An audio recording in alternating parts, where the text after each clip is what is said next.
Olá a todos e todas, mais uma semana começando aqui com a nossa responsabilidade civil. Primeiro ponto que vocês notam, estou de fone novamente, porque aparentemente o áudio fica bem melhor aqui com o fone do que pela gravação direta do computador, então eu estou retomando aqui a utilização do fone. Hoje a gente vai entrar num tema muito interessante, é um tema complexo, talvez, mas não tão mais complexo do que a nossa responsabilidade subjetiva, que é a nossa responsabilidade objetiva. A gente entra hoje na nossa responsabilidade objetiva.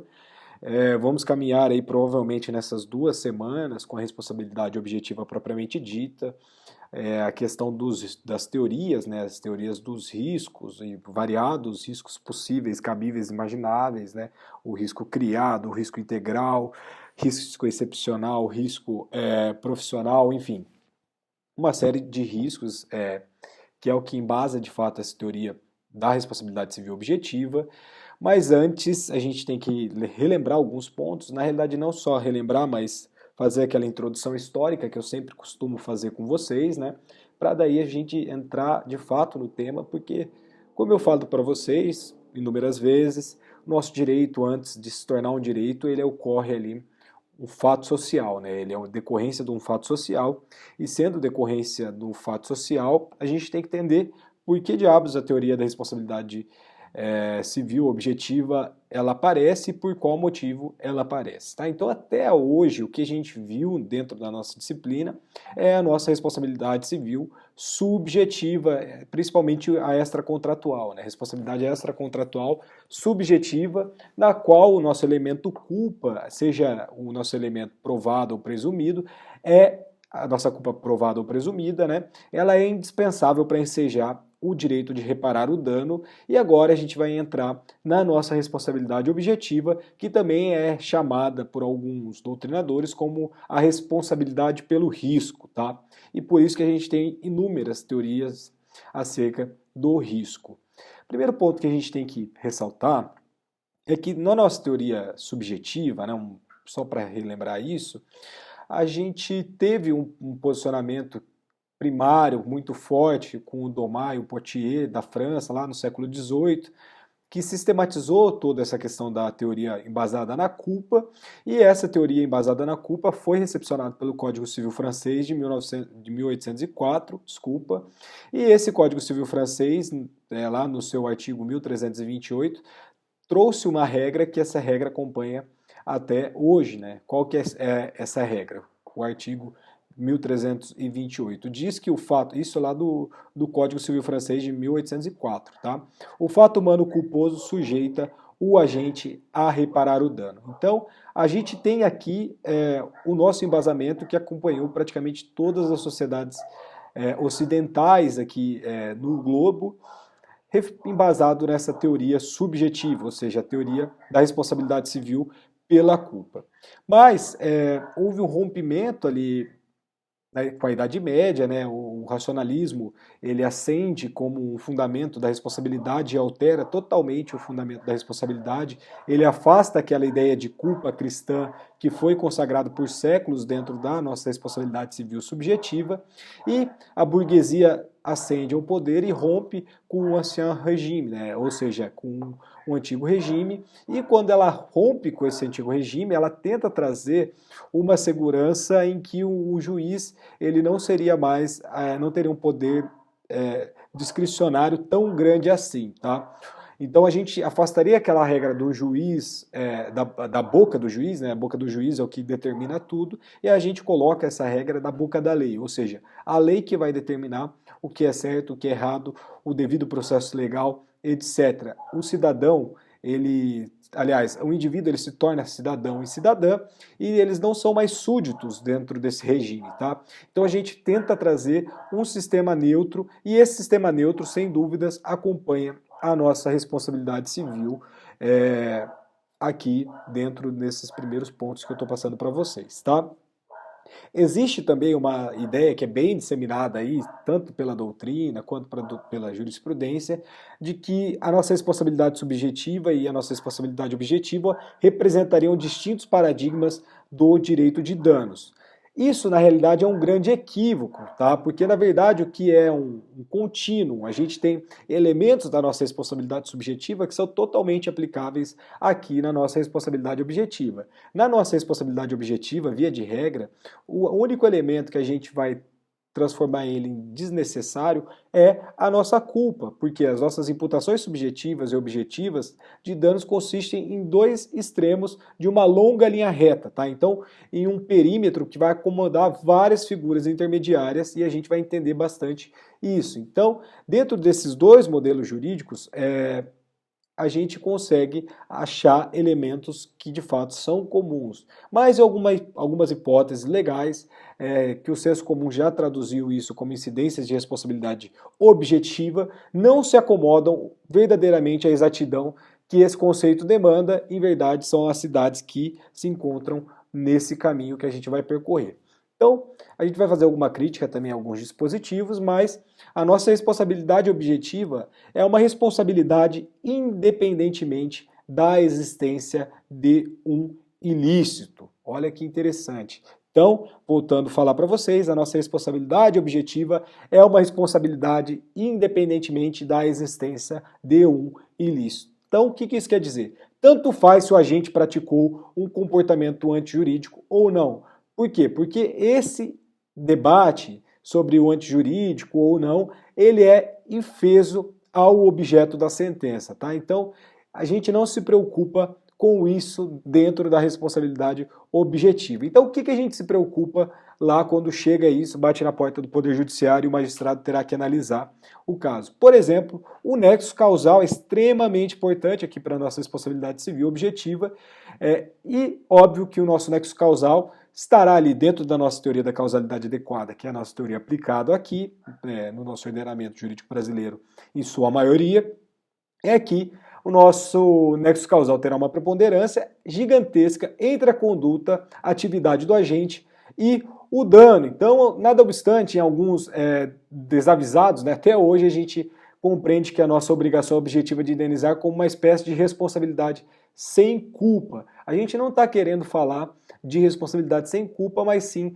uma responsabilidade sem o ato ilícito, sem a antijuridicidade. Por quê? Porque culpa e antijuridicidade são conceitos que não se equivalem. Por quê? Porque tradicionalmente a nossa culpa vai representar, vamos voltar lá, isso a gente já trabalhou lá no comecinho da nossa disciplina, que a culpa vai se representar na realidade de um comportamento do elemento psicológico do agente.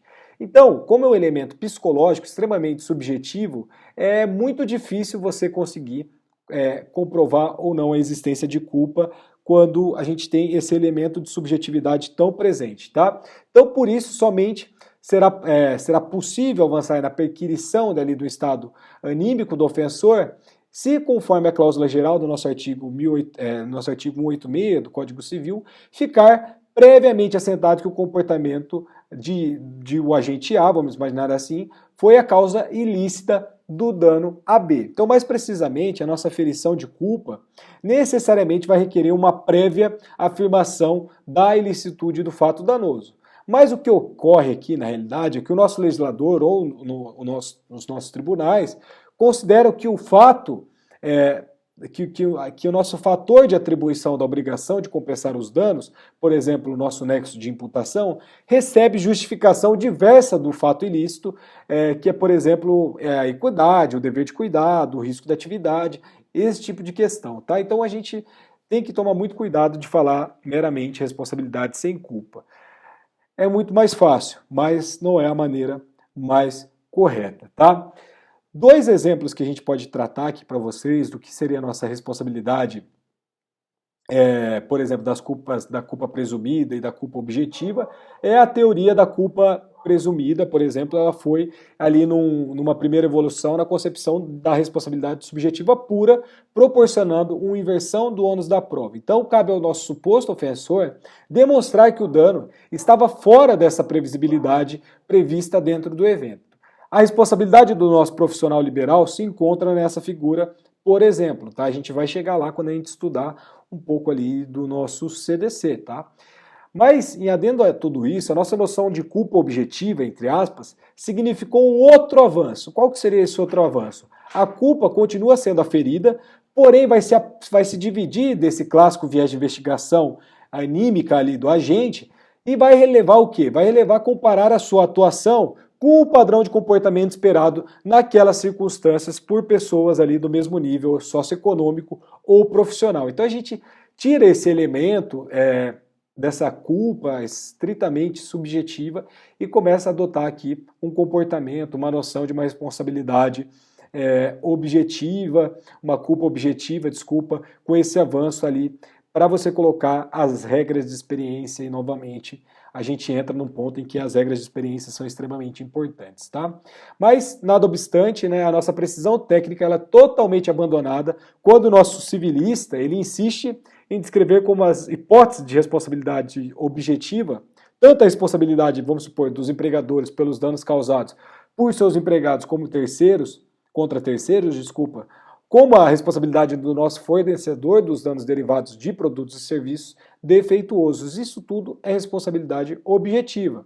Só que vai existir um erro de perspectiva em ambos casos, porém por motivos diversos, tá? Tanto ali no caso do empregador para os seus empregados contra terceiros, como no fornecedor por danos derivados ali de produtos e serviços defeituosos, tá? Por quê? Porque a nossa responsabilidade vicária, né, dos patrões pelos fatos danosos de seus auxiliares é alheia a um ilícito do empregador.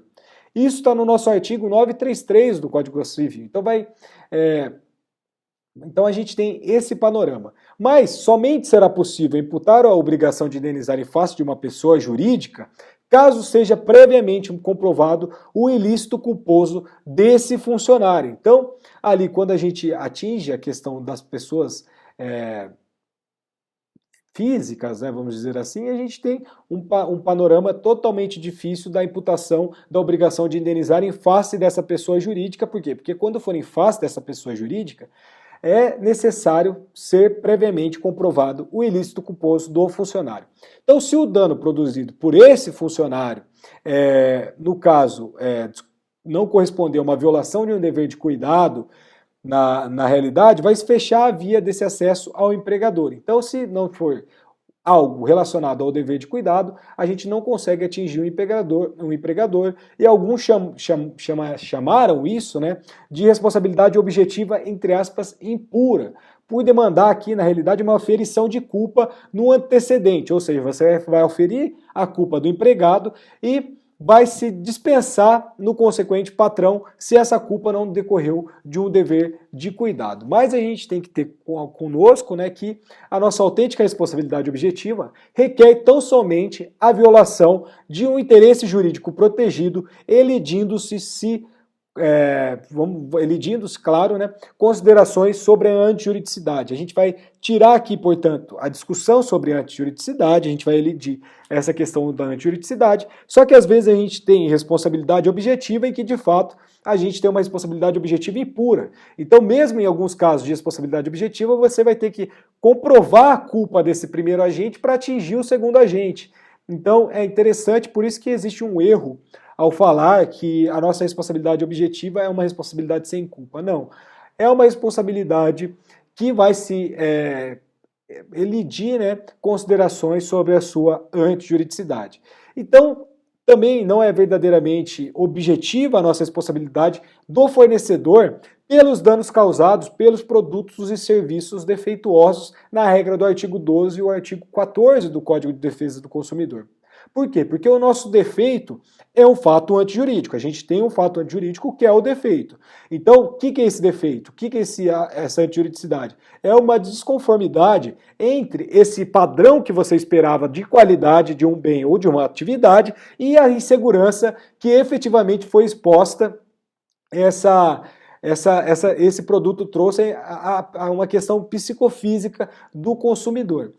Então, o que o nosso Código de Defesa do Consumidor vai fazer? E olha que coisa interessante. Ele vai abolir essa discussão da culpa, mas sem evidenciar a ilicitude do defeito. Então, existe uma inversão do ônus probatório lá no nosso Código de Defesa do Consumidor, que é muito específico, que vai existir responsabilidade, mesmo se evidenciado um dano patrimonial e ou moral nesse tipo de caso. Então, em sentido totalmente diverso, O nosso Código Civil vai falar para a gente que a nossa responsabilidade civil objetiva pelo risco pede apenas o quê? Pede apenas que essa atividade danosa seja indutora de um risco anormal, excessivo no nosso cotejo, na nossa análise ali, às demais atividades, por ser apta a produzir danos quantitativamente numerosos ou qualitativamente graves, então independentemente da constatação de um defeito ou perigo. Então, lá no nosso Código de Defesa do Consumidor, a gente tem uma realidade que você tem que verificar essa falha nesse produto, na falha da prestação de serviço, etc.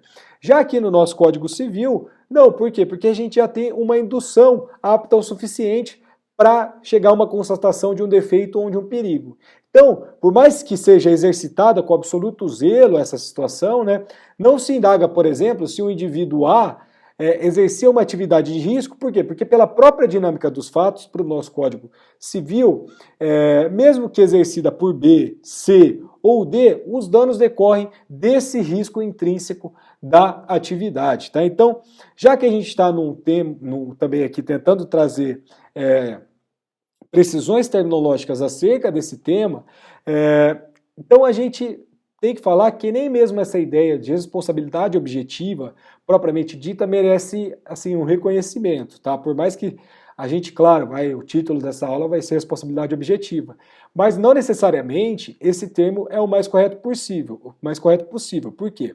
Porque responsabilizar alguém significa atribuir a esse indivíduo uma sanção por um comportamento desviante. A gente já estudou isso lá no começo também. Então, responsabilidade, quando você vai lá para a axiologia da palavra, vai tentar entender o que essa palavra quer dizer, a nossa responsabilidade nada mais é do que atribuir a sanção a um indivíduo por um comportamento desviante que ele adotou em determinada conduta. Tá? Então, definitivamente, isso é o que ocorre na nossa teoria subjetiva. Na nossa teoria subjetiva, a gente tem plenamente isso. Acho que tem que ter muito claro isso para vocês agora. Mas, contudo, todavia, entretanto, a nossa teoria objetiva está muito mais atrelada a uma discussão propriamente finalista, né? Orientada por uma necessidade de se assegurar a reparação de danos que não devem ser suportados exclusivamente pela vítima. Então, alguém vai ser convocado a pagar uma conta pela violação a um interesse merecedor de tutela por diversos fundamentos, sem que nenhum desses fundamentos relacione a ofensa a um dever de cuidado propriamente dito. Então, melhor aqui seria renomear esse modelo de responsabilidade objetiva para uma imputação objetiva de danos, obrigação objetiva de indenizar ou responsabilidade independente de ilícito. Então, olha que interessante, né? Por óbvio que a gente não vai trabalhar nesses termos propriamente ditos, mas seria muito mais correto a gente falar em imputação objetiva de danos, obrigação objetiva de indenizar ou responsabilidade independentemente de ilícito. Então, enfim, a nossa responsabilidade subjetiva, a imputação objetiva, a gente atravessa aqui uma longa história da nossa contemporaneidade, né, conhecida como o direito de danos. Vale ressaltar que a nossa responsabilidade objetiva também surge para dar um pouco de responsabilidade, principalmente contra o Estado. Por quê? Porque existia e existe até hoje uma força muito grande do poder estatal, e essa força do poder estatal fundamenta algo, porque você imagina, se hoje já é difícil você provar a culpa de alguém, imagina 200 anos. Então o que a gente tinha? A gente tinha uma dificuldade imensa de você conseguir comprovar que o Estado estava errado, por exemplo, de você conseguir comprovar que algum indivíduo com um grande latifúndio estava equivocado. Então, a depender do caso, claro, tá? Então a nossa responsabilidade objetiva, ela nasce para tentar equilibrar essas relações diretas em que a gente não vai verificar uma antijuridicidade. Na realidade, como eu falei para vocês, quando a gente estiver diante da nossa responsabilidade objetiva, terá os nossos fatores preponderantes serão o nexo causal entre a conduta ou atividade do agente e o dano. Então a gente vai verificar nexo de causalidade, a conduta desse agente e o dano por ele causado. Não necessariamente, portanto, a gente tem o elemento da antijuridicidade. Fechamos essa primeira parte da aula de hoje e vamos avançar ali para as teorias, porque eu acho que vocês vão conseguir enxergar de uma maneira mais clara. Já voltamos.